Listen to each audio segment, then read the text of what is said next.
Hey, welcome back to another episode of DEBUNK Punk. This episode is gonna rule you. Realicide. Yeah. This band is fucking amazing. I love it. I love it. You know, it's one of those bands where you're just like, finally! Get it out. Scream it. Say it. Yeah! I love that shit.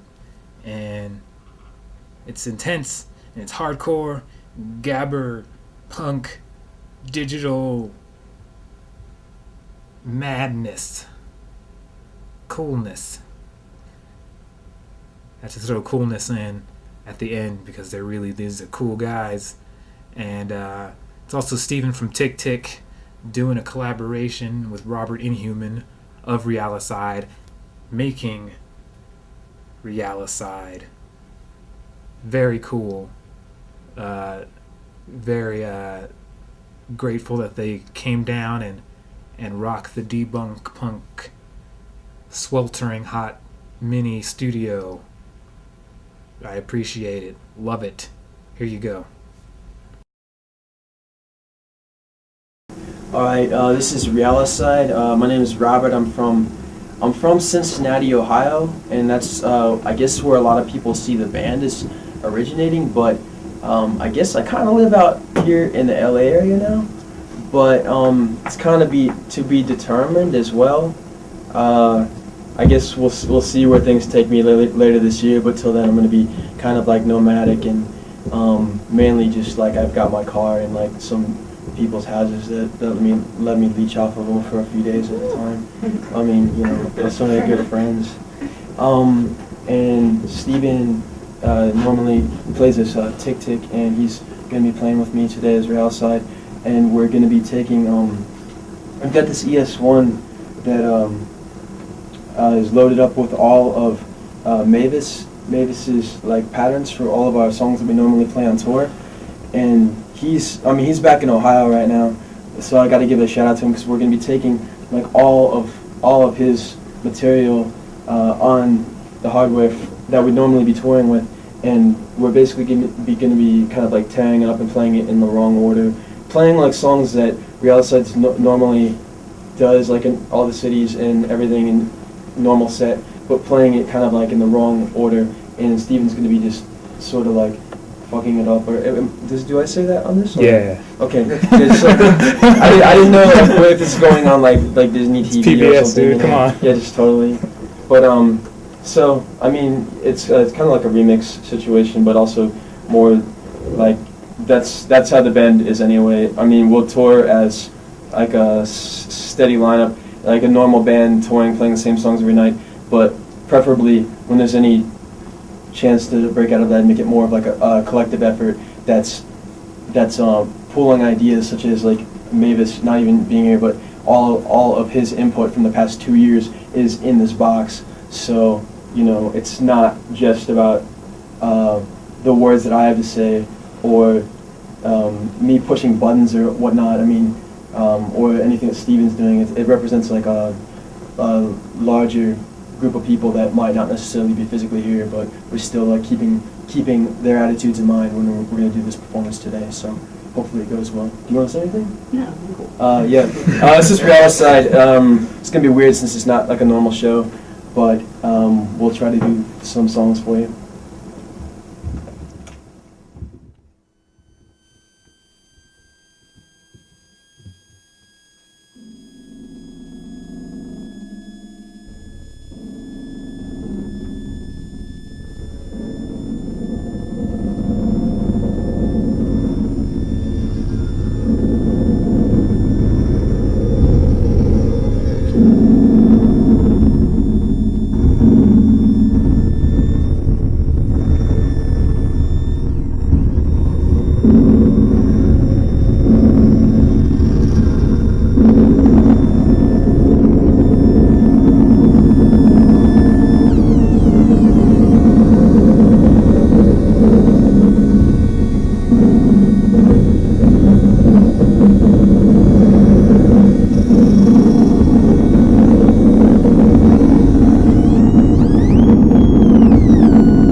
like I'm drowning, so I count each minute. Deadline, time's up, black exit, let's go. I can't take this world no more. I never liked games and I feel it swallowing me. Tear at, digest me, every move I try to make. It's stealing my breath away, every breath I try and take.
At the back of my head!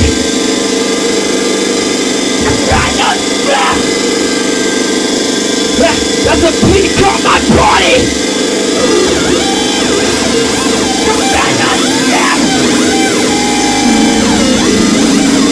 This is a typical glass prison that's buried in my skin! You're only my thoughts! When do I know I'm destroyed in them?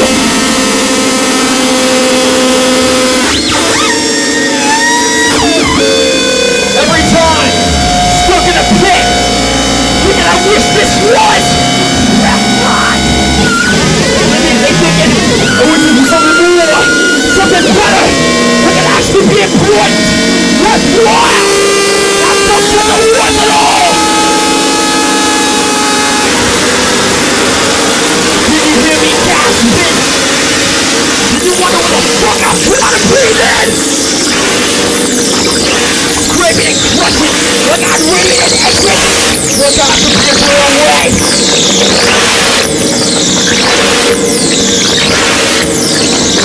Boy, look at me drowning. Look at that junkie for war. When that shell starts flying. Just a missing speed. Forgot what I was looking for. And every day is all I got. Even when I'm sleeping, hoping to fix up my mind. I dreamed of a kid, saw another kid like you were 1,000. Am I 1,000? Or did I just get stabbed?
be killed.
It's fine, I know! Of course! How easy is that? See you watching it! Turn on the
reality.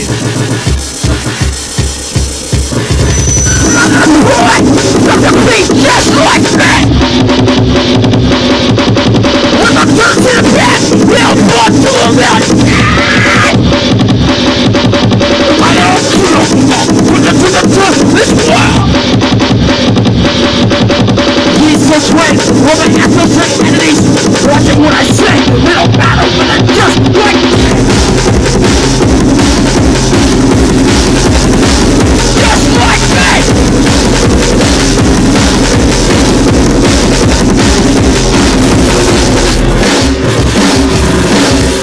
It's strong, violent. Your mother and my father, and my mom is in my house. Now with my kid, please. Want to be God, what will this? What the truth? When you're better, you wanna know. They do it, the problem, on the wrong, it's wrong. Justice, good, war. Before I watch, I die. Of course. Was I thinking? Was I trying? Just like me! Let's go!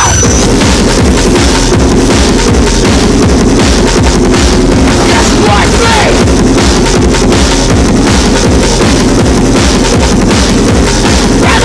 Random!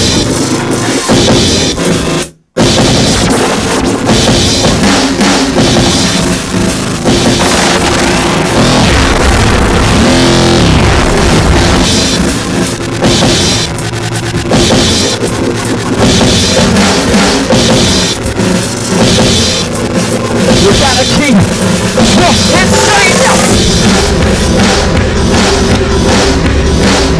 The one is going to be the same way! Of course, right! Every time! And I will never know my own name! I'll still walk to shoot your plane! I'll convince myself that things don't change! And I'll hang myself with these cups!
straight.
this. When instead of serving others, you're just acting like you're old.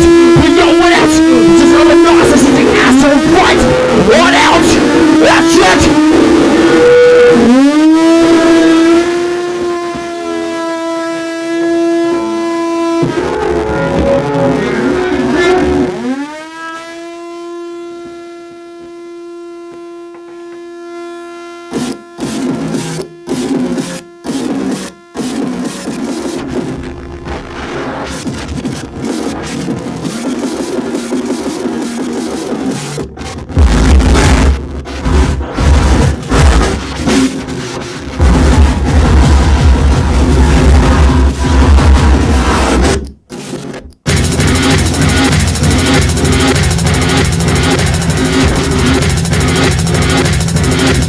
Death bomb!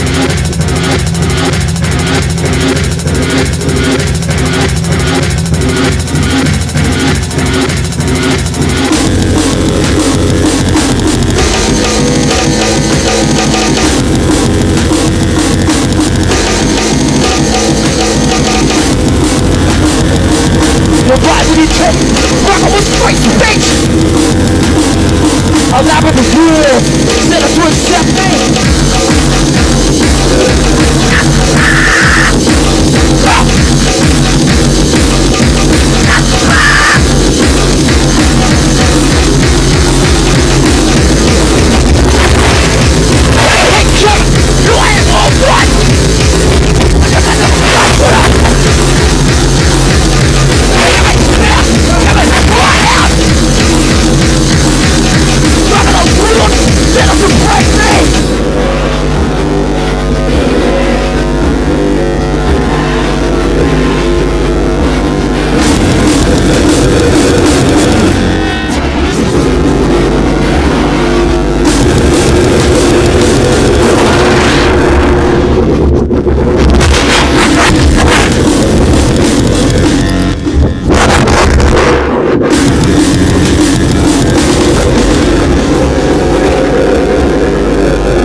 Open eyes!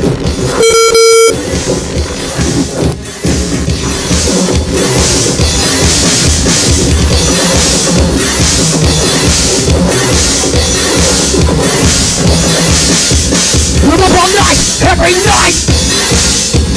It's a real world! I get my head together! I get my shit! I don't fucking want! The wonder will be this way forever!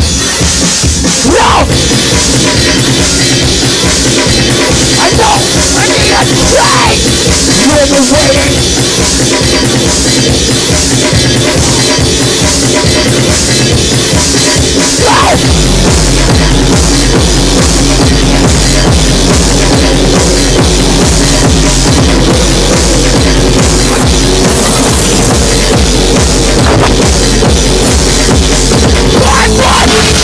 What am I concentrating?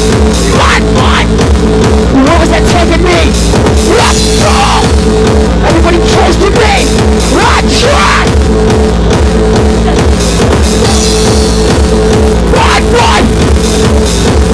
We're gonna run here! I knew I was trying! Yeah! Bullshit! All I know is my last chance!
choice. Will I be severed from anything?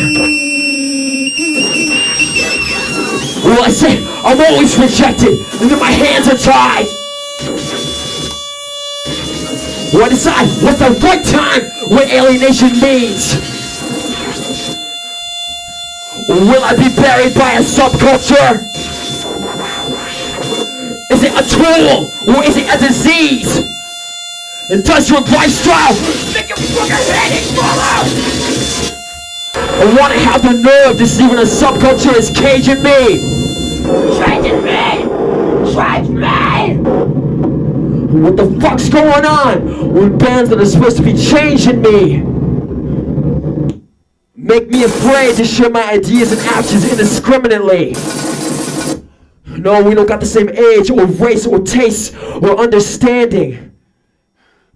So I can't make us enemies automatically. Cool. This is Realicide. I'm Robert from Cincinnati. Or actually, now I live pretty much wherever I want. This is Steven, aka Tick Tick, from Pico Rivera, California.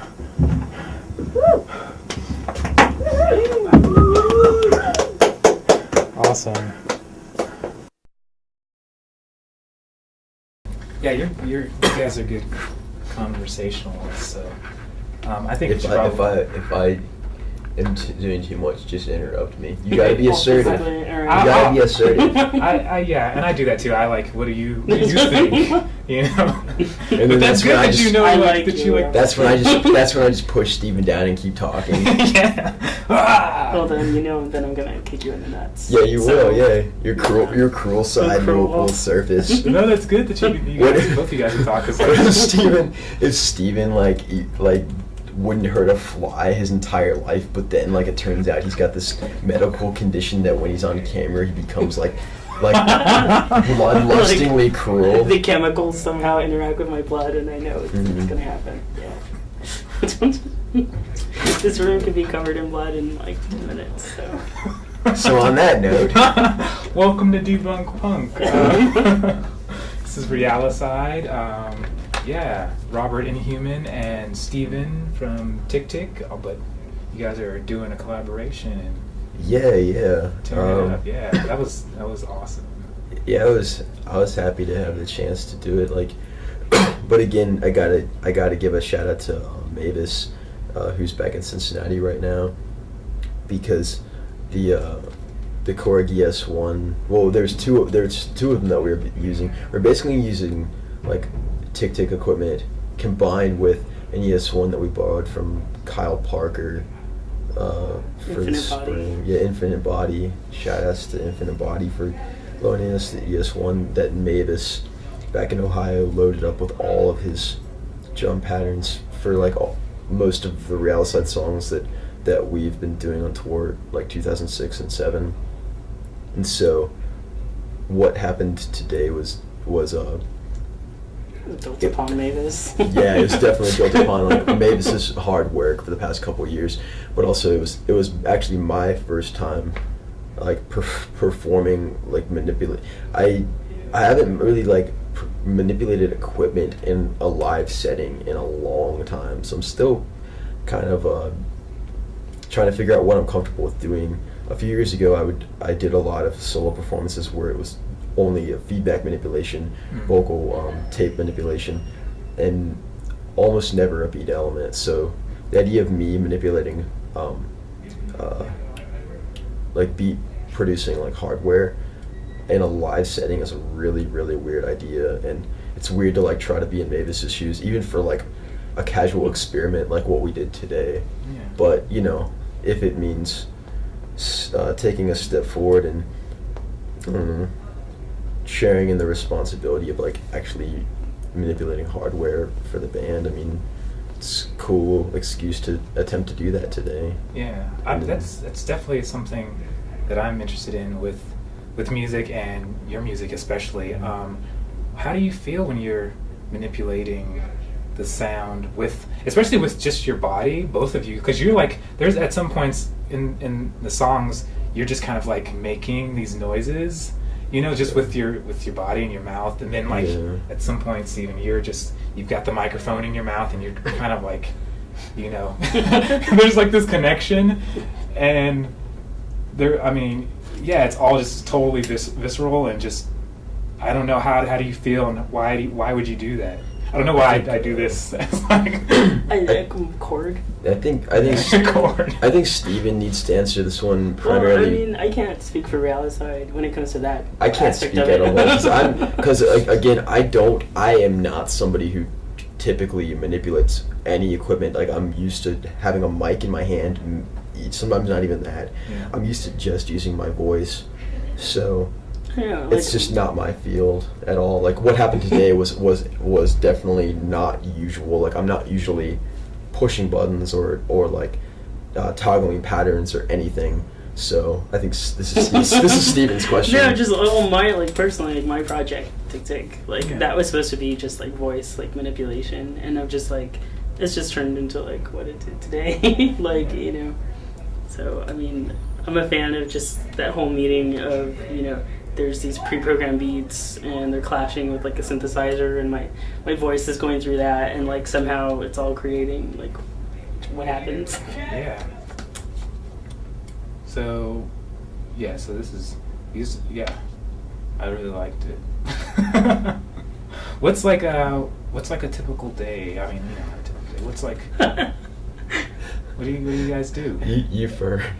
Me first. No, I'm totally one of those people who still lives at home and works a part-time job and is really lame about all that stuff. So, I mean, you know, and yeah, that's I pretty used much my to do day. that. I mean, I used to do that, but now, like, I guess my day involves like waking up and like trying to remember like where I'm at. I guess, like, what city and like what circumstances, and how long I have left in that place, or at least how long am I like still welcome in that place, or how long I have before like the deadline, or when like the next like flight is, or the next like time I have to like drive somewhere, and then immediately like scrambling to realize like what I have to get done in that time, you know? Yeah. How are you feeling because of that? Can you feel it out and be like, okay, this is how much time I've got in this space, or do you have to like go up and like literally ask? Oh no, it's fine. A lot of the time, I mean, well, in LA it's been a little bit like that because I don't have like my own, I don't like live anywhere, but one of the reasons I decided to spend some time in LA and consider it to be like my new home, loosely, is that it's like a place where I've got more feeling of support and legit like healthy friendships than most other places that I've been. So there's just like a larger quantity of people of like a certain caliber that I've found here. So I mean, I've got options, and besides, the other reason why I chose LA, especially coming in the winter, like in January, was it's, I mean, in the in the Midwest or other parts of the country, like if you try to sleep outside, or if you try to, it's just physically not healthy, you know. Like I've slept in my car in like Missouri before in winter, and you'll go to sleep and you'll be like warm because the car's been running and your body heating and everything, but you go to sleep and then you wake up and there's like frost on the car and you're sick. Yeah. So that doesn't happen in LA. Like it's kind of chilly in winter. I mean, you can see your breath sometimes. It's not hot or anything, but you're not gonna die from sleeping in your car. So that was kind of a factor too. It was cool to escape the snow for once, you know. Yeah, totally. This winter. Where do you want to be? New Orleans. Really? Right now, yeah. Oh, why? Because there's somebody that I like to spend my time with that's there right now. Oh. But I'm gonna go there in a couple weeks when I start the next like tour. I guess it's a tour. It's more just like a way to like see the entire United States like in little increments throughout summer. but I'm gonna go there first and spend a couple weeks in New Orleans before it gets beastly hot. Because Yeah. I mean, there it gets hot, but it also gets humid as fuck, dog. Yeah. So once that hits at the beginning of June, we'll be going from Louisiana and cutting all the way across the U.S. towards the northwest. We're going to some events up there and playing shows on the way. So Where do you want to be? Where do I want to be? Yeah. I don't know. I mean, I'm definitely into the idea of touring again. Hopefully, I'm going to meet up with Robert and Realicide yeah, maybe and out on the East Coast. New York. Yeah, So that'd be great. It's awesome. Yeah. just into spreading my tentacles here. Yeah, you Seeing like what the I can do. tentacles for sure. That's a serious motif in the world of Take. Yeah, tentacles. of course. Yeah, man. It's good to get out and just travel around. And Where are you from? where am I from? Yeah, I'm good from- question. Maybe we should ask you some Yeah. questions. Yeah, I'm totally up for that. Let's just conversate. I'm from Las Vegas and Bakersfield also. Until a few years ago, I'd never been anywhere but there. So once I had the opportunity to get out, like with some friends and their band to go on tour, it was just amazing. And one place in particular, Iowa, we only stayed like there for a couple of days, but I thought it was really amazing. No, there's always like those small pockets that like blow your mind. Like Johnson City, Tennessee. Johnson City, Tennessee was like, I mean, Baton Rouge, Louisiana. Baton Rouge was awesome, yeah, totally. It's so weird, man. Yeah. It's such a weird spot. Yeah, there's little places everywhere, man. places I never would have thought of, like, having a great time at. Like, Richmond, Virginia, dude, is everyone has to go to Richmond, Yeah, Virginia. Richmond, Virginia. See, yeah, people need to know. Yeah. Pomeranian capital for sure. Bad. Also, Sweden. I don't know. Like the country? Yeah. Okay. Amazing. Killer. You gotta go. I mean, Yeah, But you were just in Europe, so do you want to talk about that? Yeah, but I didn't go to Sweden as far as I know. Yeah, there were a lot of places I was just like, where are we? It's Yeah. I mean, whatever. I didn't really look at a map of Europe until halfway through the tour, and so I didn't really know how far we were going, or I didn't realize how absolutely like fucked up our like route was until I looked at a map and realized. What are you doing though, Jeez. going like up and Dude, down and taking yeah, it was we would go back and forth. Oh. I don't know, it was really absurd when I looked at a map, but it was cool. I mean, I'm not gonna lie. I mean, there was things about Europe that were really, really nerve-wracking in my anxiety as far as touring. I think it was the most anxiety-inducing tour that I've done ever, but at the same time, it was really humbling. It reminded me of the first time that I went out on my own to see like the majority of the U.S. How many tours have you been on? I don't know. I can just say I started the summer of 2004, and I've done usually 3 or 4 significant tours a year since then. A year, wow. Yeah. I try to make a point to see at least every part of the country at least once a year, if not like twice if I'm lucky. I was in St. Louis 7 times last year, so Wow. I think I played it was like 101 shows, like different days in 2007. I don't know. I mean, but it's like I don't know. I mean, it's it's the same thing as anything else. It's the same thing as music or anything. It's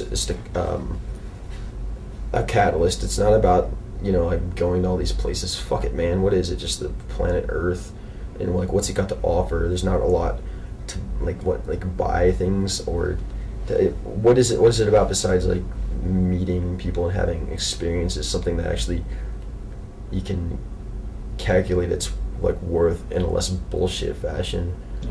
Have relationships that aren't just momentary, things that actually can I don't know, be like satisfying in the long run or give you something to value. Yeah, I wanted to. Yeah, I was thinking about that. Like just traveling so much. Like that's definitely something I want to, head towards. But It's weird, man, because Yeah. you feel like it's addictive, but and you feel like the definition of home changes, and well, I mean, obviously your idea of physical distance changes. It's like physical distance becomes nothing, because I could be on the other side of the world tomorrow if I played my cards right, you know, and if I'm willing to sacrifice both like financially and emotionally and physically, you know, whatever, you know, if you make the sacrifices, you'll be anywhere you think you need to be. But also physical distance is like it is significant, even if the world's like small, because there's been times where I feel like I need to get away from something and drive like a couple thousand miles and just feel it as a symbol, dissipate something negative in my life and just get away from some type of poisonous environment. I can't tell you how much better I feel moving out of Cincinnati, and I'm not trying to diss Cincinnati because it's like where I'm like from, whatever that means, but it was really becoming like a real like sinking ship for me in my life, and just really poisonous environment that I don't really look back to with a lot of fondness at the moment. Although I'm not saying it's always been like that. 2005, for instance, was a really great year there. I have a really, really excellent collection of memories from certain times, and people that I've known there, and collective like efforts that we've made to make things exciting or stimulating in the place that I'm like from. But things still happen there, and like life goes on, and people for one reason or another stay active and change the way they operate and whatnot. But yeah, it's been really cool to put some physical distance between me and that particular place. Right. So physical distance is weird, man. That's what traveling a lot like really shifts your like definitions of like what it means to be geographically close, you know, especially the cell phones, man. Like people like calling you up, like getting up in your privacy like at any hour of the day or night, and it's like, I mean, I won't lie, there's some people I would rather not hear from, and my cell number is like really like easily accessed. I mean, it's online, it's everybody has it, you know. So it's weird to know that although I could be thousands of miles away, I could still have somebody call me up and like kind of fuck up my life at any moment if they. But you know, it's you either do or you don't, you know. So I might as well, if I have the choice between having contact with people and hiding away, I know that I've got to choose the first one. I can't just shut people out. So. Oh, traveling, man, that was the touring, like being in bands and playing songs. I do want to say that I hate text messages though. I'd rather have the call. What about them picture messages with some skin up in there? Oh yeah. But, nah, that shit's weak. That shit's weak. At first I was into it, but that shit's weak, dude. That's man. I'm trying to get up on some real life shit. Not some fucking like little pixelated bullshit, man. It's stupid. But like touring, like for me, it ended up just being about like movement. Like it wasn't where it was at. It was just like actions being taken. Like I didn't know where I was half the time when I got home. You're just like, I did that, you know, and I met these people, but it's a blur. Yeah, and so for me, working with Robert and working with Realicide and all those guys, like, I mean, I feel like I'm just taking more, you know. For me, a lot of my projects have been really super self-indulgent, and like I still need to work out of that. Like I still have this shell, and I still have these things that I need to work on. And it's like, you know, going through all these actions with all these amazing people, like that's how I'm getting through life, and that's how I get through the day. Like, you know, I mean, it may be, you know, ridiculous kind of putting yourself into art like that and expecting so much out of it, but I mean, likewise, no, yeah, I agree.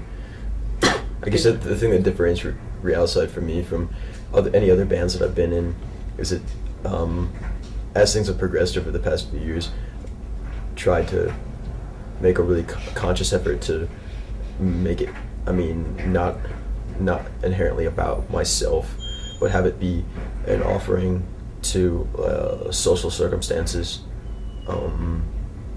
You know, like in my head, I've always like wanted some kid to see me and say like, "That's crappy." Like I'm gonna up that. I want to go out and I want to do that, and I want to like do something even more amazing. Because it's like, you know, doing like the one man stuff. Like I was super like influenced by people like Bar and like Honey Truth and, you know, Snowsuit and stuff like that. Like little things like that blew my mind at the time. So it's like I'm hoping like maybe someone can hear, you know, what I'm doing out there, and maybe they're like, well, you know, I can do it and I can flip it and I can do it this way or something like that. But I mean, that's kind of a lazy way of doing art almost, you know, so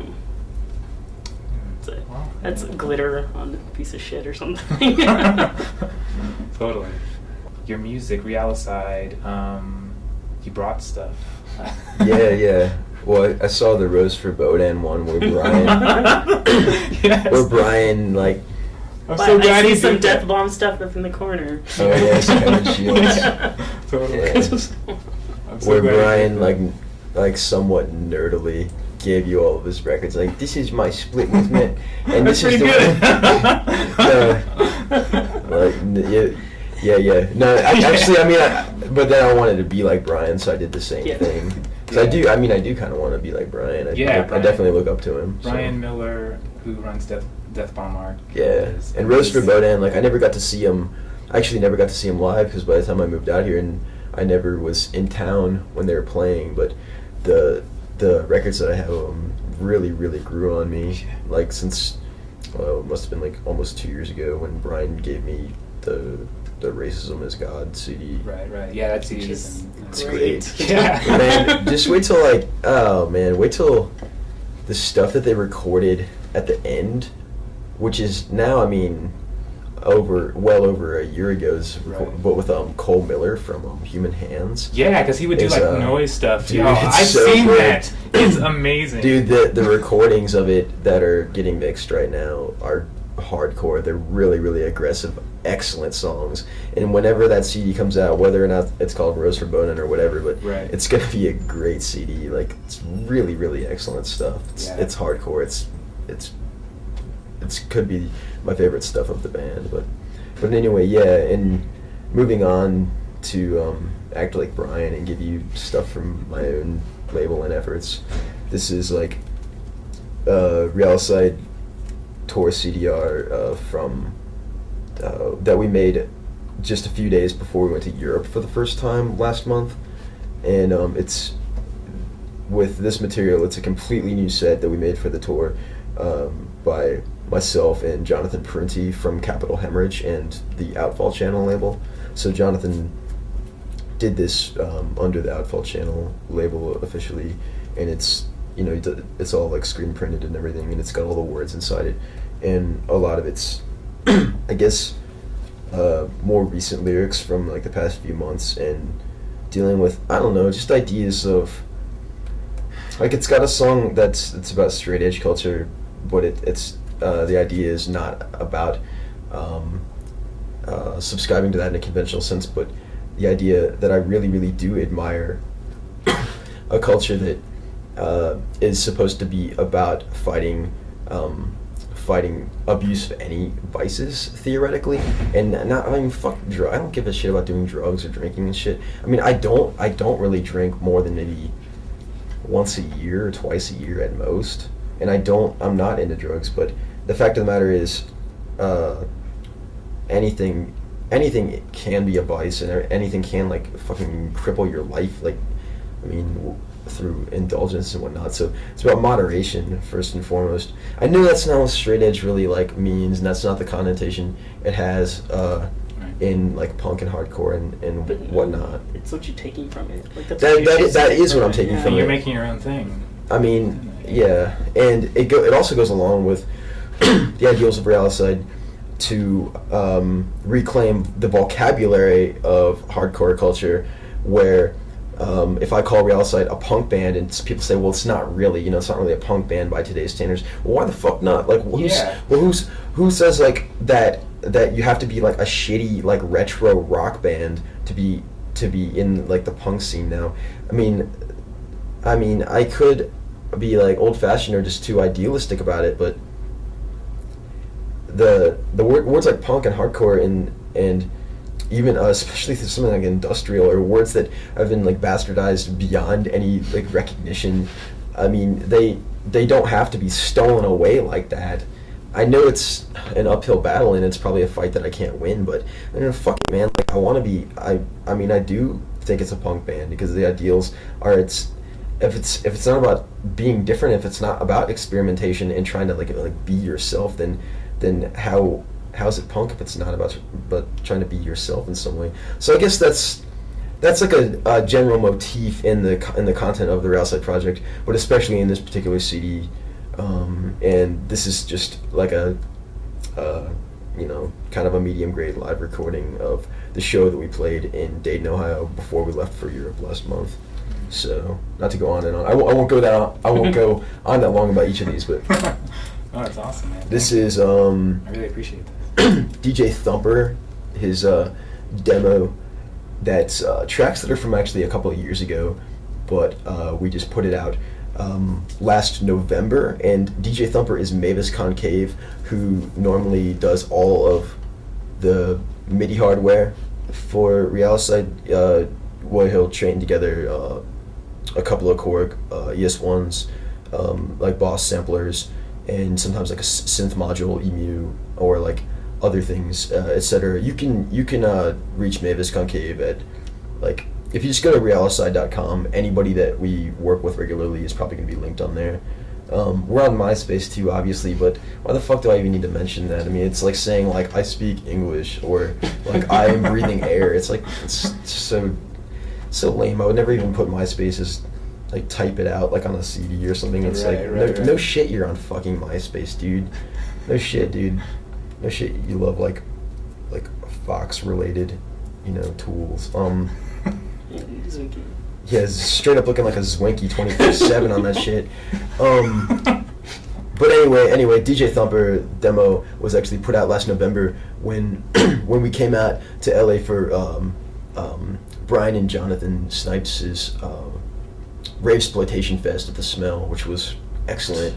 Like Realicide played, Vankman played.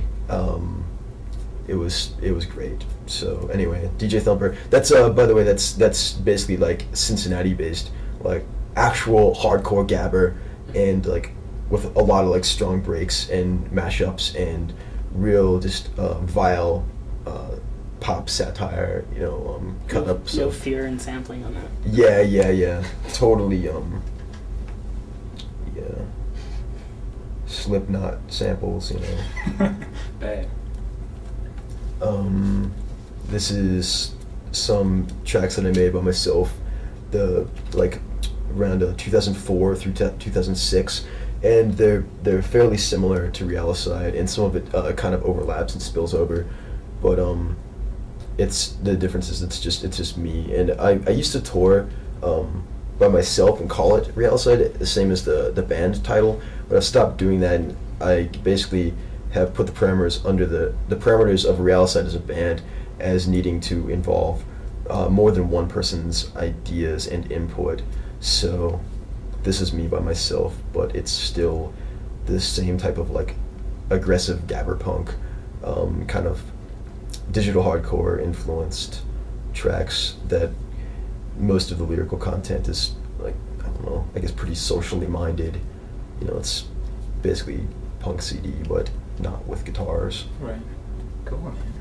I don't know, just a couple of patches that we made for screened a bunch of patches for the Europe tour recently, and like this one especially, I gotta give that shit out to Jim Swill, because this one's got like a quote from one of his songs that we've recorded over one of Vankman's beats, so maybe you'll hear that at some point. It's probably gonna be on a 7-inch later this year. Bad. Sacrifice is the zine that I started to put together throughout 2007, and this is the first one that I got together finally in October, and it's primarily interviews and artwork and short essays by people I've encountered while traveling over the past few years. There's no reviews, no poetry and stuff like that. It's just not that kind of zine. But what it is I realized last year that, well, I mean, I always realized, but I guess it just dawned on me, well, I'm like really lucky to have encountered so many people of such remarkable caliber, like in all these different places throughout the U.S. and from some other countries as well, you know, coming through. And I guess I was kind of tired and embarrassed of always putting together these books that people would call zines that were just collections of my own like artwork and writing, but it was just me 100%. And I mean I value that and stuff, and I like it better than doing like a live journal or something. I mean, personally, but I don't know. I figured maybe I could do like a real zine for once and have it be other people's ideas besides just my own, and felt really good to do that. And I curated it and I did the layout and everything, but you know, and I conducted the interviews, but it's, you know, it's hopefully a platform for the people whose perspectives and experiences I value a great deal. So I don't know, it's got interviews with like Justice Yeldham, Gordon from Oscillating Innards, I don't know, Zev, Brian Saunders from Johnson City. I'm interested in that split though, because it's something, I don't know, something that you mentioned about like you just doing something as an individual. I don't know how, because you said like doing like a real zine. Do you feel for you personally like a real zine is like this collection, this collaboration between? A real zine to me is something that's just from my own definition of a zine versus just a book of my own artwork and writing and whatnot. Right. Is a zine to me is a compilation of ideas that have some type of social relevance, whereas my other ones are a lot more like a live journal that's in Xerox form, you know. Honestly, so, or like a MySpace that just happens to be in book form.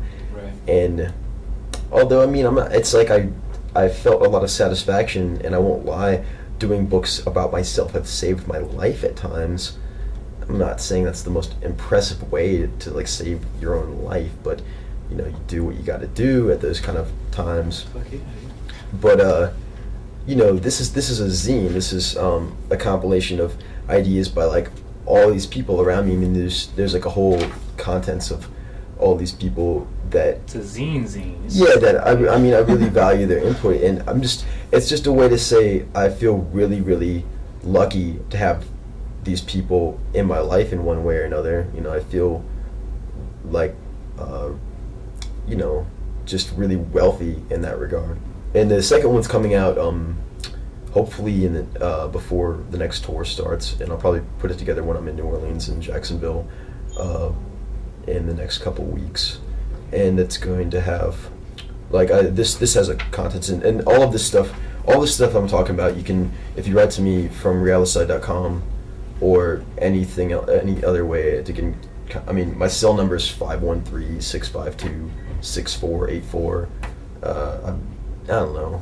I'm easy to get a hold of, but all this stuff's available, and you can check it out and see everybody that's in it. But the second one's going to have really good interview with Capital Hemorrhage, and like Urine Arms and Abiku and some other people that I really like.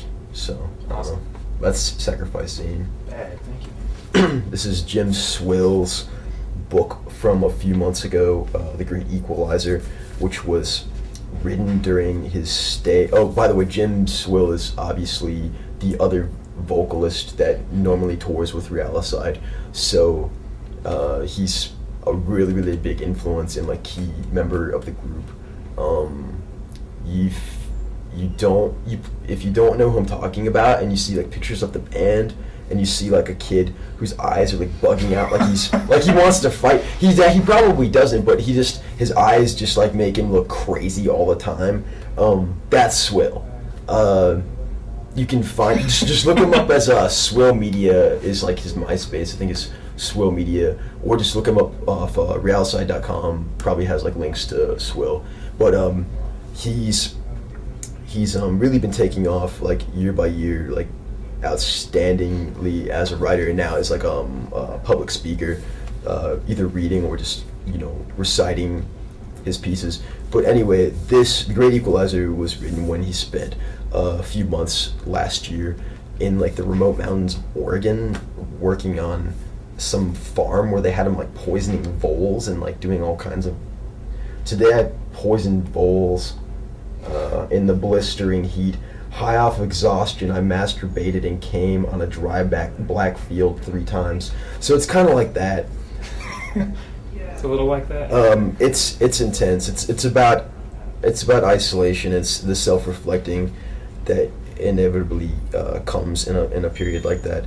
Anyway, it's got a CD in the back that's got a couple hundred photos that he took while he was living in this remote area to kind of give a little bit of visual context.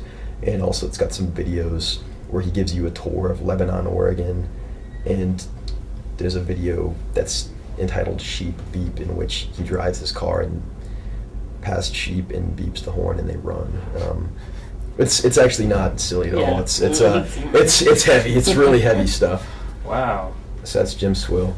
Hentai Lacerator is the other band that I record and tour with, and Hentai Lacerator is me with Ryan Ferris and John Prunty from Capital Hemorrhage and the Outfall Channel label. This is Hentai Lacerator Sugar Splash, which is our studio recordings. It's really separate from Realicide and really separate from Capital Hemorrhage because I do like to be in 2 bands at any given time so that I can be in another band besides Realicide that maybe is more outwardly fun, I guess, and also one that's not as insistent on just being like electronic and always like noise and everything. Hentai Lacerator is guitar, drums, vocal band, and it's basically just a really, really strange like hardcore punk band, kind of grind, kind of like noise rock, I guess. It's fast and it's pretty bizarre. I mean, like it. Yeah, dude, you like it. So, but it's a CD that comes with Lots of reading a material. booklet. Yeah, a bit much. It's got a lot of. If you're a fan of Slimer, or then it's for even you. If you're a fan of Slimer, but it's really separate from Realicide, and the content is a lot more personal actually, but in a way that is probably going to be just really, really confusing and unsettling to a lot of people when they consider like that. I don't know how much I need to get into this, but just even musically, I'm really happy with the way this came out, and all 3 of us are. So if you like really, really fucked up fast hardcore, or just really bizarre grind and noise rock, this is like definitely something to check out. So this is Hentai Lacerator, Sugar Splash. So I don't know. You should talk now. I just talked for like an hour. You had releases to talk about and stuff. So. Yeah, thank goodness. Yeah, you got a lot of good material, and like I really appreciate you coming on, both of you, and doing this because. Did you ever think of your question? Yeah. No, I didn't. I thought of like the other one, like this, the split between like, just something that's like idiosyncratic in like the zine making and then the music making and stuff, and that was good enough. Fuck that other question. Yeah. Anything that I present is going to be from my own perspective, but that's also the flaw of art, I think, or the flaw of human expression. But also at least I think it's beautiful though. I mean, it's fuck it. No. You don't like it. You know what though? The world, the we're in this shit world is the catch though, and the fact of the matter is, human decisions and human expression is the reason the world is the way it is today, and if there's any kind of solution that I could ever endorse, it's going to have to be something that originates outside of human capacity and outside of human perspective, because even our efforts to resolve the conflict and I guess just increasing erosion of the earth, even our attempts to solve this are just, it's like struggling in quicksand or something, you know? That's humanity as far as I'm concerned. So, So you don't think my people should perspective, do this? my perspective can suck it, dog. Like, because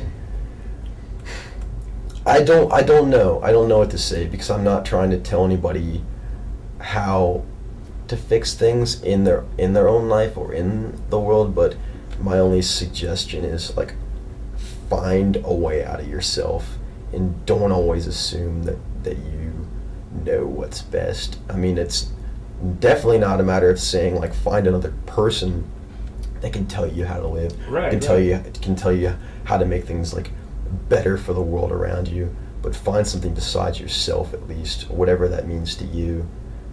It's not going to come from any person, and not even yourself, because you're just another person. I don't buy into that bullshit, like, take on misanthropy, that, you know, the humanity's totally fucked, but that I'm the exception somehow, or I'm not the problem, and I can see this, and so I'm exempt from any sort of punishment or blame as to the state of the planet. It's not the case at all. I'm not like somebody like Boyd Rice or something that's misanthropic in such a pompous and self-serving way. I'd like to be the opposite of that, but I don't have any faith in, like, human capacity to reverse the damage that it's done to the earth. What about to at least find answers for each person? Like, find answers for yourself. As long as the source of that solution comes from outside of human capacity in one way or another, that's my stipulation. I want to ask, how do you mean by that? In the same time, I feel like that question kind of links itself to the name, the pseudonym that you work under. The Inhuman? Inhuman. Yeah, that's why I chose it, because I'm looking for something. It's not a matter of saying that I'm inhuman, but it's a matter of a constant goal for myself to find something other than like a human perspective in which to hopefully find a sense of guidance from. Because, I mean, there's a lot of people that have good advice for me in this world, but the fact of the matter is it's all flawed, because they're all from like a really inherently irresponsible, I won't even say destructive, or I won't even say bad, it's not any of those words. The word is irresponsible species. And so it's not going to work in the long run. Even it's going to be a quick fix at best. So ideally, I want to find something other than the capacity of humanity as like an ultimate goal for like how I make decisions, what I choose to do to affect myself, my environment, or people in my life, or like how to make any endorsements or protests about the things that I see going on around me. This is kind of like setting the bar pretty high. Well, why the fuck shouldn't I? I mean, yeah, why not? Steven, what's the answer? What? 1, 2, 3, go. 1, 2, go. No, I mean, it's just like I see a lot of people where it's like, yeah, they can step back and see, oh, this is the problem, or this is what I'm doing, but it's like it stops right there. It's like you just can't expect that much, and it's, you know, you can realize, you know, until like the day, you know, everything ends, you know, and you're just realizing, and it's like, sure, it's great, you know, you're this like huge like consciousness, and like, you know, you're realizing everything, and it's like it's still like some weird fake reality, you know.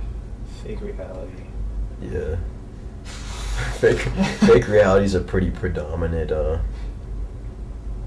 issue, I guess. Yeah, but see that, I mean, that's getting like into this like total, like, once again, like the whole existential, like what's really real, and that whole thing, you know, people watching this video, it's just like, it's cut up, and it's like... Watching this video is going to be weird. Yeah, totally. I mean, not for anybody, it ought to be kind of weird. Yeah. I you sitting in a dark room, 2 videos. Yeah. Kind of fearful. Editing. I'm gonna have to try to like create some sort of reality within the editing of this video, and you know, I can live with that. There's enough shitty videos of me on YouTube that I've attributed some that I'm prepared for anything. Wow. Because I mean, I go crazy because I try to control things. It's like you can't. You're right. You're right, and that's the when problem you I've go had crazy. since I was a child. Actually, is the issue of control and also worrying, and the sooner I can relinquish that, and it's not a matter of surrendering control to other people in my life, but it's about, I don't know, just having a clear perspective on problem ownership and realizing what can you change and what can't you, just accepting those facts, but also, not being afraid to like challenge them, but accepting like when it's just not your job to fuck with something, I guess. It's kind of like the idea of effort. It's like, is it really worth my effort putting it to this? Or is it yeah, your place? totally. Yeah.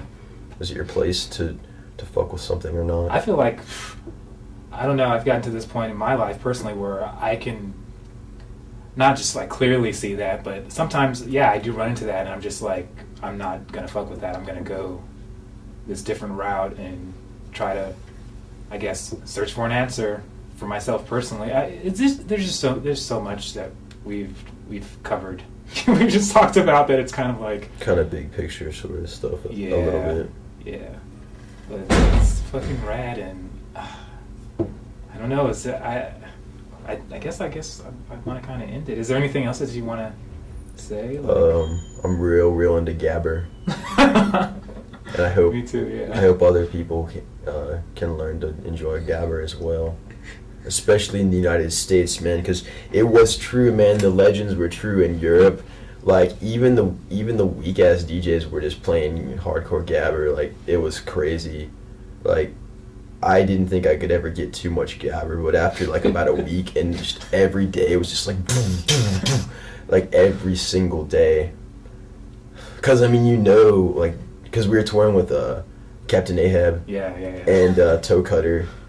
And in the car, all it was techno every day. Every fucking day, just techno. Wow. So it was just Gabber in the car and Gabber at the shows. Just Gabber in my brain, just that sounds like a lyric to me. Yeah.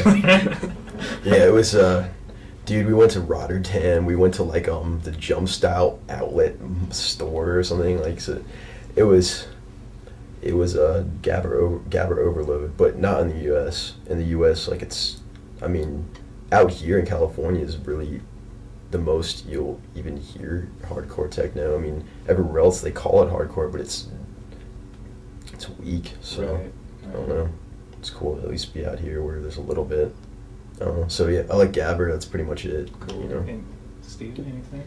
Gabber's okay with me. Awesome. But you might not die for Gabber. Like No. There's been times where I've considered dying for Gabber, but I can't. At this point in my life, I don't know if I'd really. I'd say I could be killed by Gabber. Ooh. But die something that you love that just like kills you. Yeah, but die for Gabber, which was a slogan like a few years ago before we kind of rethought that one. Yeah, that seems like such a knee-jerk kind of slogan. Yeah. Well, if you consider like most Gabber, I mean, I don't know. Really, all it is just like a hard beat that sounds like Donkey Kong slam dunking your life into the shitter for like 5 minutes at a time, and then like just somebody yelling the word motherfucker over and over. Fuck you. I mean, Die for Gabber is actually probably a lot more of an insightful and like stimulating slogan than a lot of stuff that's in those songs. Like, but I mean, that's not the point. The point is, it's like, I don't know. You like Gabber? Yeah, I'm a sucker for the Gabber. I think this conversation has been extremely insightful, and thanks for coming on the show, both of you. And you rocked it, and it was awesome. Cool to try it out. Yeah, thank you a lot, man. Thanks for letting us experiment all over. Yeah, cool. Thanks to Mavis. Thank you, Mavis. Thanks to Mavis for letting us bastardize and just fuck up all of his songs. Maybe I should apologize to this. I don't know. Well, maybe I should, because I'm the one sitting there trying to toggle his patterns and like read the notes of like where his patterns are on the machine. So yeah, he's been a good sport because we just really fucked up 2 years of hard work from Mavis. So he's a good sport. Yeah. Awesome. Well, That's it. All right. See you later.